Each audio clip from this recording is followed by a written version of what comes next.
Hey, Kelly from Metal Dog Machines here. See the hat?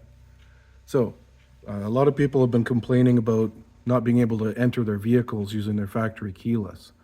So, one of the things that can happen is if there's some interference nearby, it can cause your keyless to not let you in the vehicle. So, we've got a brand new but older GM keyless here, probably at the 315 megahertz. Get the camera in there. There we go. This is a pretty new version, still 315. Most of the remote starts, these are different generations. Yeah, 434, 434. Turned off. Yeah, 434. So what does that mean? Well, if your factory keyless isn't letting you in, an aftermarket one may get you around interference issues that you can't otherwise get around. Again, Kelly from Metal Dog Machines, and have a great weekend.